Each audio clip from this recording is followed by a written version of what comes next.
Ça fait une semaine, Jean-François, maintenant que le CIUS de la capitale nationale a officiellement lancé l'application, j'ai du mal à dire le nom, NotifVax. Exact.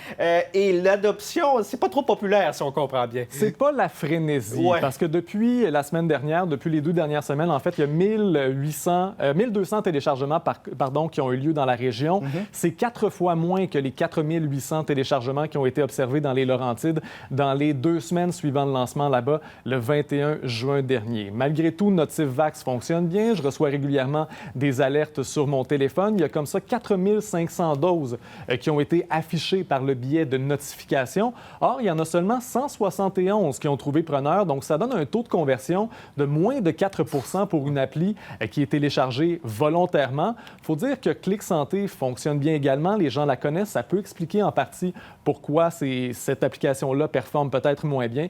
Néanmoins, le CIUS se dit satisfait jusqu'à maintenant. Bon.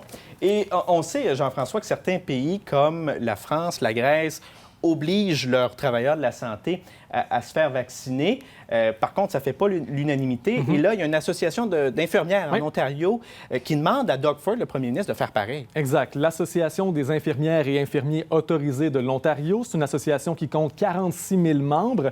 Et eux, depuis la semaine dernière, mènent une campagne pour la vaccination obligatoire chez les travailleurs de la santé. Aujourd'hui, il y a une lettre ouverte qui a été publiée, lettre ouverte adressée à Doug Ford. Et il y a 5 arguments qui sont mis de l'avant par l'association. D'abord, il y a l'efficacité des vaccins contre la COVID pour prévenir les hospitalisations, les preuves qui s'accumulent en ce qui a trait à la réduction de la transmission du virus, le taux minuscule d'effets secondaires sérieux parmi les millions de vaccinés, l'arrivée de nouveaux variants, on pense au Delta, et également la crise des ressources humaines dans le milieu de la santé qui rend les absences dues à la COVID encore plus problématiques. Doug Ford n'a pas répondu jusqu'à maintenant. Ce qu'il a dit la semaine dernière, c'est que c'est un droit constitutionnel de recevoir ou non le vaccin et que personne ne devrait être forcé à faire quoi que ce soit.